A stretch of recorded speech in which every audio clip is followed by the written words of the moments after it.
Bismillahirrahmanirrahim.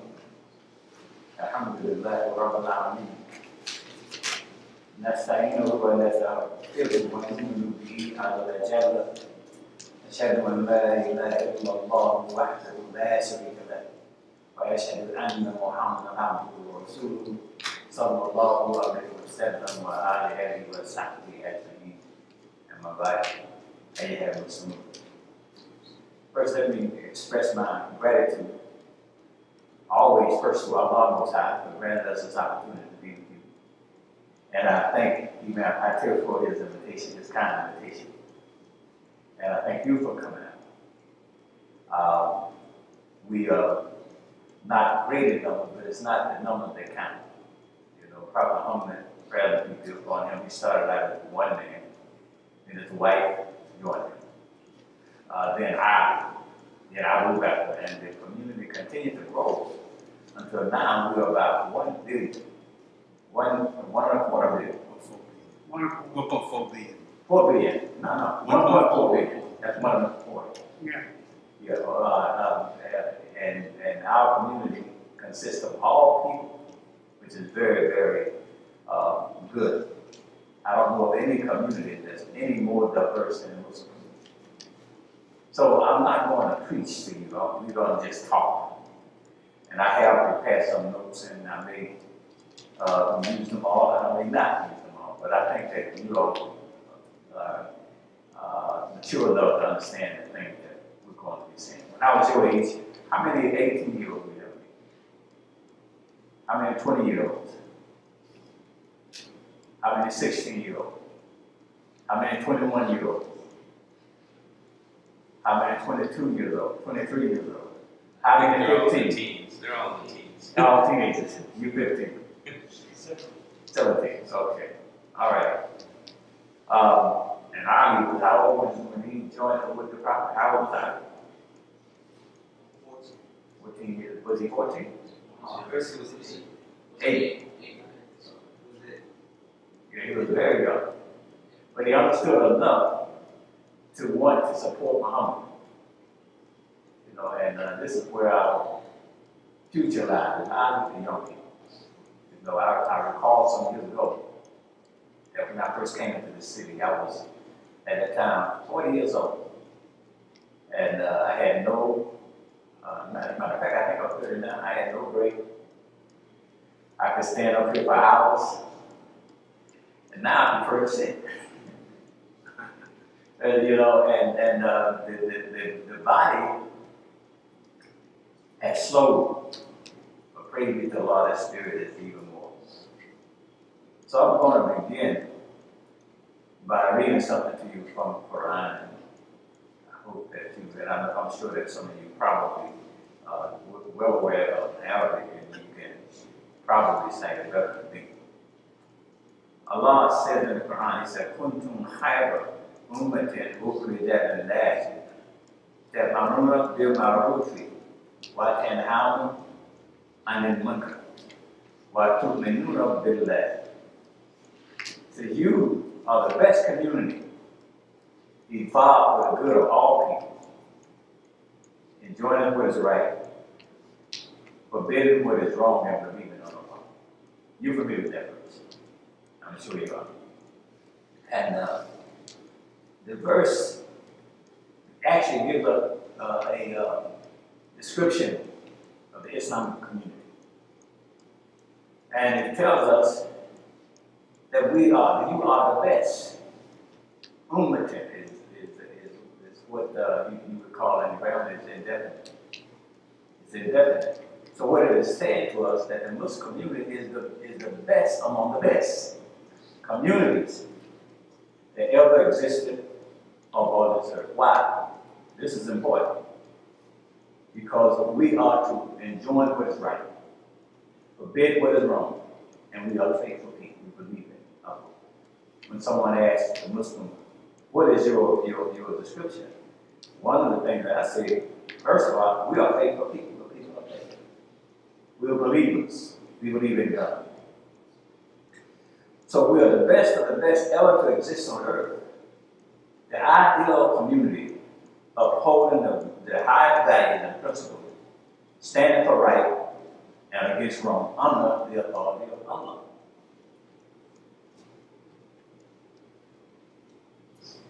In other words, with one ummah, under God, with liberty and justice for all. That language is very akin to something that they say in this country. It's called the Pledge of Allegiance. Don't think that the people who established this country was ignorant about Islam. They were not. We have a congressman by the name of Keith Ellison. Keith Ellison, yeah, Keith Ellison. And he took his oath of office holding a Quran that Thomas Jefferson used. And they said that Quran had all kinds of things written on it and everything else, which indicated that he studied the Quran. And really, when you study the Constitution, Declaration of Independence, and all that, there's no way that anyone could have written those documents and not have had some knowledge of Quran, because you don't find those in the Bible. Now, in my background, God has blessed us to study scriptures, not just Quranic scriptures, but we study scriptures. Most of us, we came to Islam from Christianity. That happened for me over 46 years ago, 47 years ago. And I thank Allah for it, because I was looking for something, and I believe strongly in my heart that Allah guided me to come to Islam. So they say in this nation, they are one nation under God, right? with justice and liberty for all, liberty and justice for all. So it's the same thing. You see the connection here.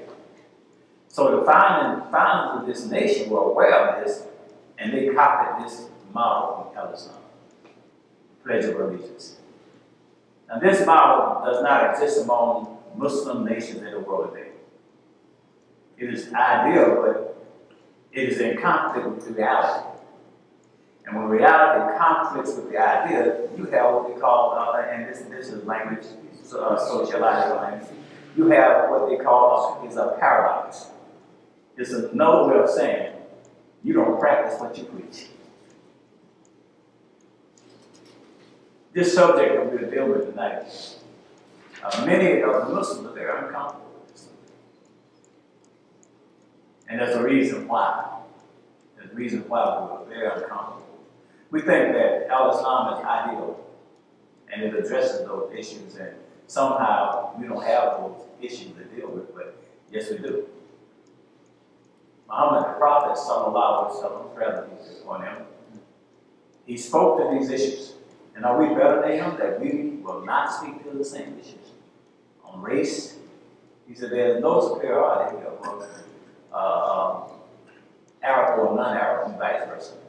There's no superiority of a black over white, and even though it is the Rajul Ahmad, he really that means red. There's no superiority of a black over red or black over white and vice versa. The best in you are those who have the doctrine. So if he spoke to those issues, that meant that it was very prevalent in his day as well.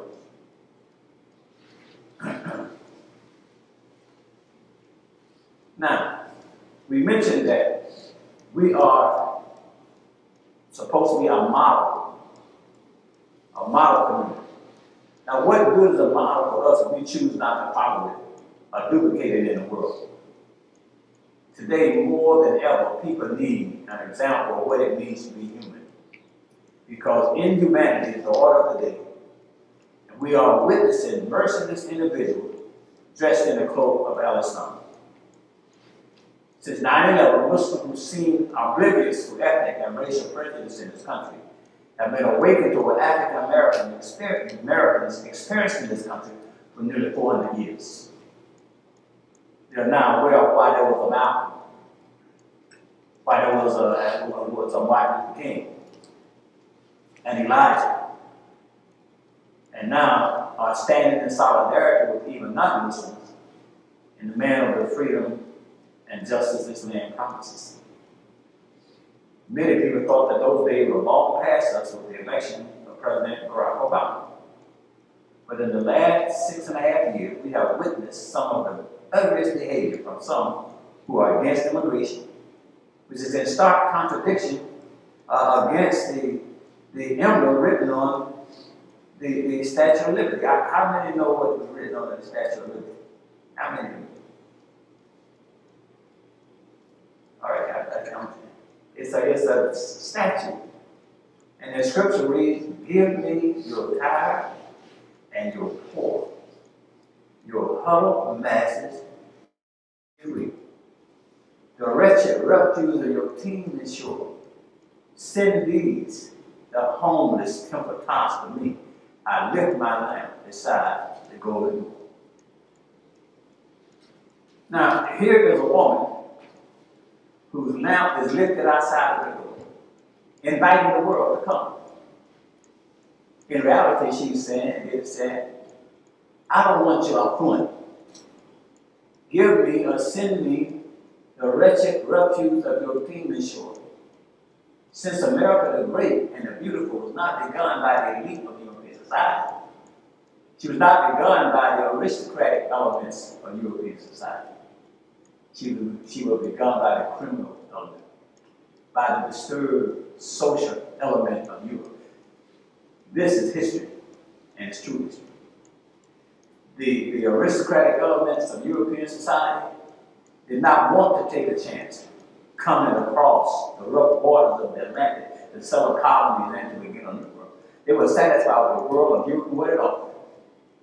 But a prisoner, a third, the wretched refuse of England, they could take a chance, for they had nothing to lose. So these were the pilgrims.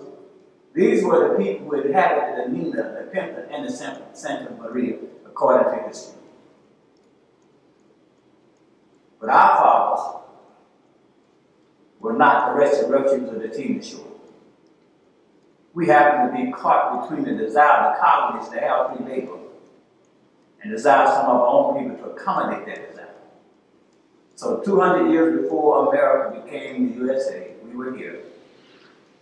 The human chapter, the burden bearers, the dehumanized human beings. So we have struggled for 4 centuries with the help of God and good-hearted people from European descent against racism and discrimination in this country. And because of this struggle for equal right and social justice in America, laws have been codified and put on the books that have made it possible to go to court seeking redress for racial discrimination. You who are now the new people here, and many of you born here, your parents are immigrants from non-European lands, are directly benefiting from the struggle of African America. But that struggle is not over yet. What has happened to innocent Muslims in 9/11 is atrocious. Not that all Muslims are innocent. There is evidence that some who call themselves Muslims have been complicit in some of the worst crimes against humanity in the name of Islam. We have a duty not only to privately condemn these people, but to do it openly and make them know that they are not welcome among us. ISIS is not a friend to Islam, and I was just talking with Imam Khalil, and I told him the only ISIS I know is a Greek goddess. We'll call ISIS. That's ISIS, the Greek goddess. In spite of this, the struggle for justice, fairness, and equality continues. The Trayvon Martin case, the Michael Brown cases are evidence of this. Now, you did not experience Jim Crow laws. And because of this, we extend an invitation to all Muslims in this country to support the struggles, even for justice and freedom, even if they are led by non-Muslims. Because a lot of times Muslims don't want to work with people who are non-Muslims. And I know that the young people, you have a different mindset. And I've seen our youth from the African American community, from the Pakistani community, Indian community, from the Arab community, the African community. They come together, they play basketball together, they do a whole lot of things together that we have not done as their fathers and their mothers. You know, so there's hope in our community. When we start talking about one ummah, no, we're not just talking about Masjid al-Musa or Masjid al-Shahid. We're talking about we belong to the Ummah to Islam here, the community of al-Islam as it was established by Allah through Prophet Muhammad sallallahu alaihi wasallam.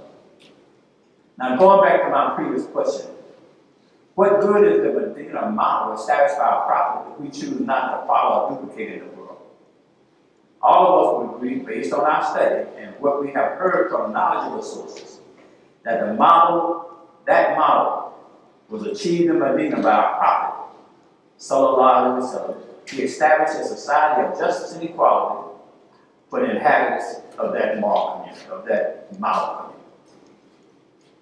So we want to see what we should be. Study Medina. There are other good examples of Muslim progress and Islamic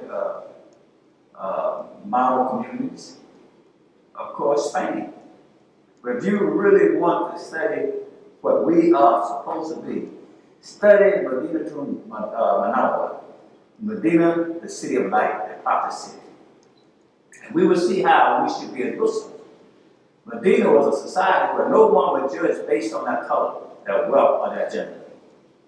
So Allah has given us a picture of our true humanity through the model city of the prophet. But even before that, al-Islam, the one he called to be the last prophet to all people, demonstrated to Mecca and its people what true humanity was. Muhammad, the prophet, sallallahu alaihi wasallam, was already an excellent model before Revelation. And that's why he told me in the Quran that it says, "Innaka la'ala khulqin azim." You stand upon a mighty plane of character. So before Revelation, he was excellent in his character. The proof for that is that even the ignorant Meccans recognized his excellence. And based upon what they knew of his character, they gave him lofty, beautiful nicknames. They called him As-Sadiq, the truthful, El-Amin, the faithful. And they trusted him to keep their belongings. They were traveling away from home. They trusted him to help them resolve conflicts. So his life is proof that God made us excellent by nature and that this excellence can be manifested without revelation. This shows us that Allah wants us to first see Muslims. It shows us that Allah wants us to first see a Muslim model that he created when he first created the human being. And Muhammad, sallallahu alaihi wasallam, praise and peace be upon him, recognized this in his words when he said, "Those who had excellent character before al-Islam have excellent character now." He was the most excellent, but his companions were excellent as well. Abu Bakr, Ali, Omar, Uthman, and others. And they are called Hunafan after Hanif, just like Abraham was before Muhammad, peace be upon him. Like Abraham was faithful, because Muhammad, like Abraham, was faithful and upright before he was called for prophethood by Allah. There's a report given by the people of the book on Ibrahim, Prophet Abraham, Ibrahim in Arabic, Abraham in English. Peace be upon him. That he was such a genuine person, a model person by nature, who never wanted favor from anyone without wanting to do something in return. If he was traveling on a strange land, he did not want to be a burden on the people. So Jews, Christians, and Muslims recognized Prophet Muhammad, Prophet Abraham, peace be upon him, as a faithful, upright person. Now this brings me to the essence of the topic I have been given for tonight. I want to say, Muslims have lost their basic life. And we have followed tradition like people before who received revelation from Allah. Yes, we have followed tradition, we have conformed to custom, and have lost perception of our basic life. Allah did not reveal something to us that didn't respect what we are. Allah subhanahu wa ta'ala wants us to know the high value that He gave us in our creation before any revelation comes to us. Is Allah a God that creates junk and then have to give revelation to help that junk become something better than junk? No, He hasn't. He has given us signs in the creation of what's possible for us. You all remember in the Quran, in Surah 10, where in fact He was reading Surah 10 in His prayer.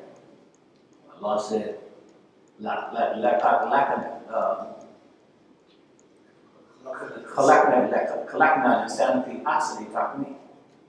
He said, we have created a human being in the most excellent mode. And then because of circumstances, he can go to the lowest of the low. So Allah has given us sign in creation what's possible for us. You know, it's possible for us to go so far from our basic nature.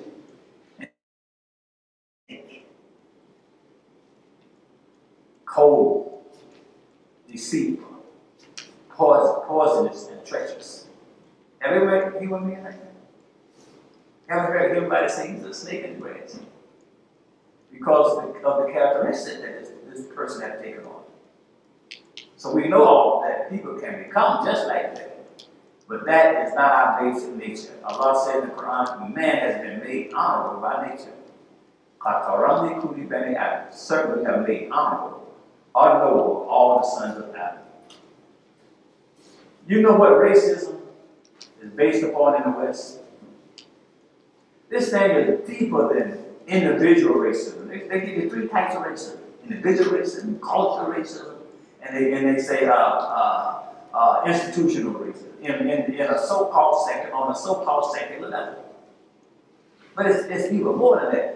It is based on the misreading of God's word by people who receive revelation before others. It goes back to the story of Adam, who is the progenitor of all people before the flood. All of them were destroyed except a few survivors, led by prophet Noah, who were shown by God how to survive. And all except Noah, his wife, and 3 of his sons were drowned. And so they say that the new generation descended from Noah. According to the reading of God's word, we are from Noah and not Adam. But who was Noah from? He was from Adam, so that makes us all the children of Adam. But Noah did not have all the children. Some drowned and 3 were left. Now one represents white people. And another of those sons is in between, the brown, red, and yellow. And the third represents black people. And it's called Ham. And Ham is the strongest muscle in a pig's body. Ham is portrayed as the worst of them in terms of human excellence. Now, I want to tell you that this report is not from Quran. It's not from Al-Islam. This report is from Bible. This is from their misreading of God's word. One son, the white one, he saw his father in a disgraceful way, drunk and naked, and he covered his nakedness. That's the best of the sons. Then another who didn't have quite as much excellence in his character, he saw his father's nakedness, and it was too shameful for him to look at. So he turned his head. But the black one looked at his father and laughed. And for that ignorance, Allah cursed him to be a common labor, a slave to the brothers. According to that story, the curse didn't fall directly on Ham, but on his children. The cursed one is supposed to be us, blacks, African American, African. And our role on this earth is supposed to be the role of a cheap servant. Some of them read that and believed it. Not just the white, but some of those in between believed that. And sad to say, some African Americans believe that and still do. White and black preachers preach that from their pulpits, and some still do. You understand that? They preach that we are the children of Ham. And because of that, we're cursed. To be the carriers, the hewers of wood, and the carriers of wood. Which is to say, menial jobs, cheap labor. And they justify the most inhuman form of slavery on that misreading of God's word. And so Allah revealed the truth to knock the brains out of falsehood. That's Quran, right?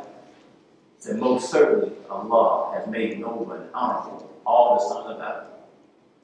And that never changes because Allah gave it to them, and it can't be taken away. You see? So we're talking about racism. We could talk about it just from this social, political standpoint, but this is something that can't be legislated. You can't legislate this out.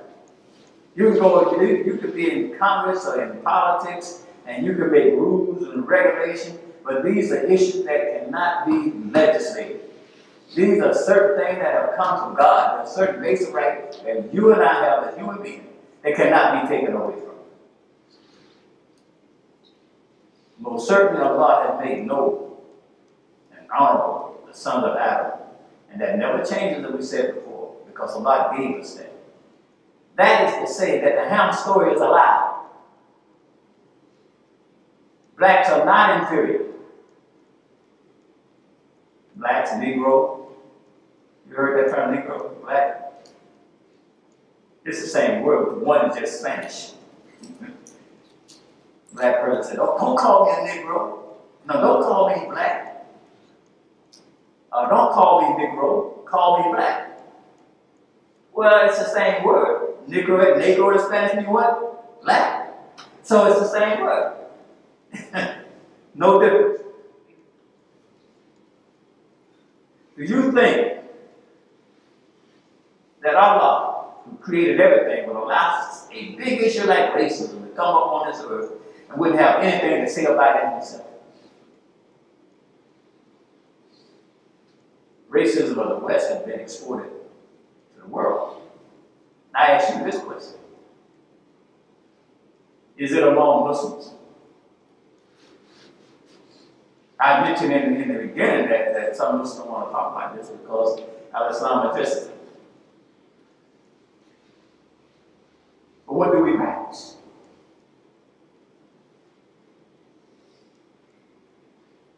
Are we oblivious to it? And I said, when you practice, we preach something that you don't practice. What is called paradigm. Simply meaning you're preaching something that you don't practice. So of course it is. It's among us. But it is not in Al-Islam. See? The difference is among Muslims, but it's not in Al-Islam. Is that a big difference? Yeah. Imam W.D. Muhammad, may Allah be pleased with him, have mercy upon him, and forgive him his sins and grant him the paradise. He said that what the Muslim world lost more than anything else is Muhammad, the Prophet. We can recite the Quran beautifully, but it seems that we do not have the social lesson that it promotes. Why do we say that? Because he was the model example for us as to how to apply the social lessons of the Quran. Aisha, may Allah be pleased with her, was asked about his lifestyle. And she said, have you not heard? He was the Quran walking. That means he lived it and demonstrated what it meant to be a Muslim. Now, again Allah says in the Quran, يا أيها الناس إنا خلقناكم من ذكر وأنثى وجعلناكم شعوبا وقبائل لتعارفوا. O humanity, O people, we have created all of you from a male and a female and made you into nations and tribes that you may know one another.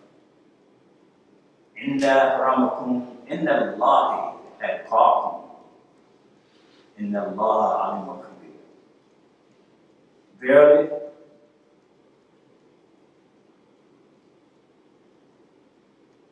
the most honorable of you in the sight of Allah is he who is the most righteous of you. And Allah has full knowledge and is well acquainted with all things. He did get all mankind with creation from a single pair of a male and a female, made into nations and tribes that you may know one another, not that you may despise each other. Verily, the most honorable of you in the sight of Allah is he who is the most righteous of you, and Allah has full knowledge and is well acquainted with all things. When we read these verses, the first thing that pops out is that we have, Allah is telling us that we have a common voice, all of us. If any of us are inferior, then all of us are inferior. If any of us are great, then all of us are great. We are from one origin, and then we branched out in the world and became nations and tribes, and Allah gives us the reason that we may be taught the truth and we may get to know one another. Branching out into different environments is the basis for our differences. Now, Islam respects the ties of relationship, and as we branched out, families formed, community grew into nations and tribes. But it is more important to know yourself as a human being than it is to know yourself as a Pakistani, or an Indian, or an African, or an Asian, or an Arab, because your human identity is first, and these other identities are inferior to your human identity. You follow me? But Allah made us to be proud of our humanity and not the other forms, although He created them too. And why do we say that? Because when people start being proud of saying, I'm African, we have a tendency to over-exaggerate the importance of that. And this is what causes the division. We're not looking at the thing that we have in common with. We're looking at the things that's diversified. And Allah tells us the reason why it's that way, so that you may get to know us. So that when we come to the table of diversity, I can bring something from my cultural background. You can bring something from your cultural background. You can bring something unique to place up on that table from your experience that will be for the help of the aid of all of humanity. And that way you see the beauty of the human being. But we're not to over-exaggerate those differences. We are to place more importance on the fact that we are all human beings. And this is what unites us as people.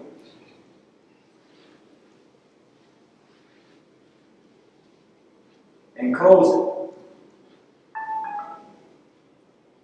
the founding fathers of this nation were talking about this common origin in the Declaration of Independence.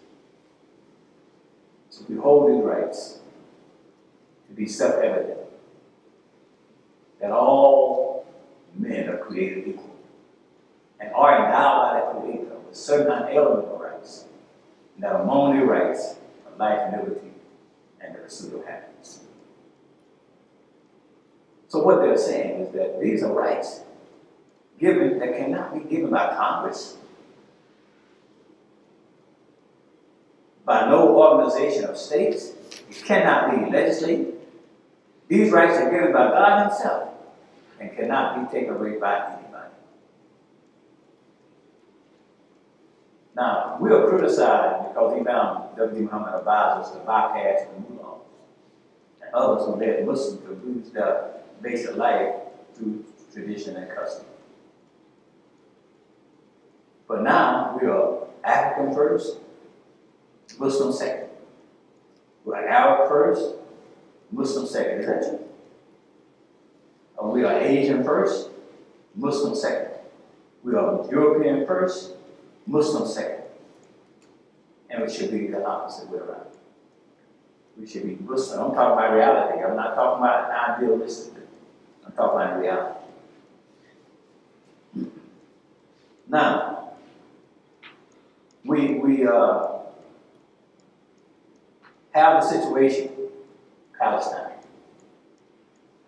which is a very serious situation.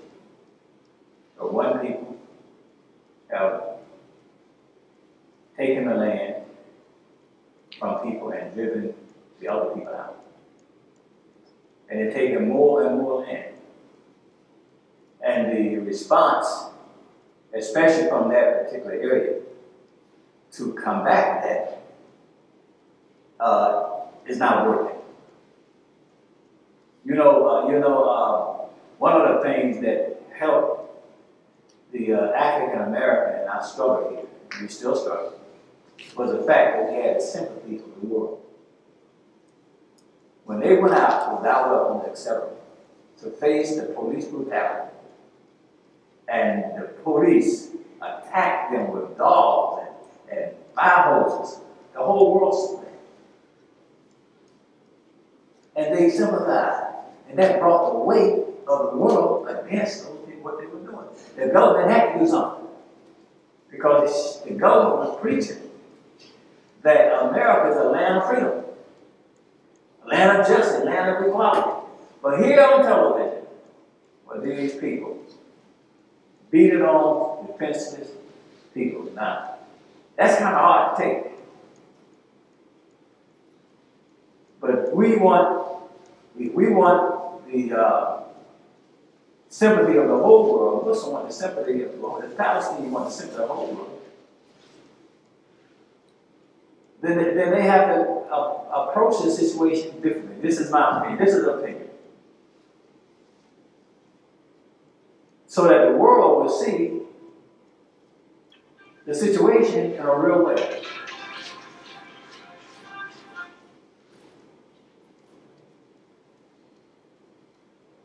This situation in Gaza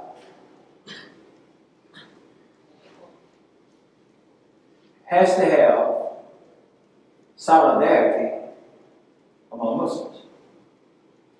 But shooting rockets is not working. Firing rockets is not working. Throwing rocks is not working. Against the strongest militaristic nation in the world, because you and I, we pay for those weapons. You know, you work in America, you're paying taxes, right? And a lot of aid is going to Israel. So how are they going to fight? How are they going to fight Israel with a few obsolete missiles and some rocks? No, we need the sympathy of the world, and we can get the sympathy of the world to come to our favor, and we can see some big changes. But you're not going to change. It's not going to be made with people blowing themselves up. People killing innocents. That's them. That should not be us. Now, the other issue that you asked me to speak on was Ferguson. Horrible situation. Police brutality is a terrible thing, but it's like a way of life for many people who have grown up in this country. I understand that there was over 1,000 people killed by police last year, and most of them, in this country, most of them are unarmed. But the community in Ferguson has to bear some of the responsibility, because 73% of the population is African American. They can vote the mayor if they want to. Politics. They can have an African American police chief if they would get out of the community and vote. Now, I mentioned this to you because that's another issue that we have as Muslims. I don't know how many Muslims are registered to vote. I know there's some who strongly believe that we could. I don't know about these young people. You have to be 18 years old now to register to vote? Yep. That will make a difference, because you're not in this country. And there's no reason to debate that issue, because it's been proved to us that in order to make changes, you have to be involved in the policies of this country. And the way you be involved in the policy is getting involved. So just like in Ferguson, we have this situation, we have all this disparity in terms of justice. Because of no involvement, no voting. I don't care what happens. I'll vote in the national election, but I don't want to vote in the local election. That is part of the problem. shape your own destiny here. And many of us are doing that. We're shaping our own destiny. As I said, the young people, your perspective, your paradigm is different. You're the ones that's going to carry on. Inshallah, when we're no longer here, and Allah bless you to do what the adults among us did not do, and that is unite the community as one ummah. So our concerns can be addressed collectively because we have collective thing, concern that needs to be addressed. And the first thing is that you're Muslim. You're Muslim. All of us are Muslim. We're all human beings. And we have a responsibility to establish the community of Al-Islam here in the West.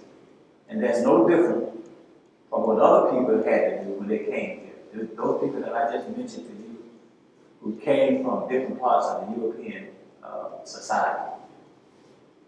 The Russian, the English, the Spanish, the French, the Dutch, Lithuanians, Russians, all of those people came here to America and breathed a free atmosphere, and they organized and became powerful in America. That's what the Muslim has got to do. We have to organize ourselves, young people, and become a force to be reckoned with in a good way. Because America holds out the opportunity for us to establish our community. Freedom. That's right, freedom, even though it's not balanced. And sometimes rich people might have a different kind of law applied to them. But we can change that situation as a community of Muslims. So I thank you for giving me your attention this evening.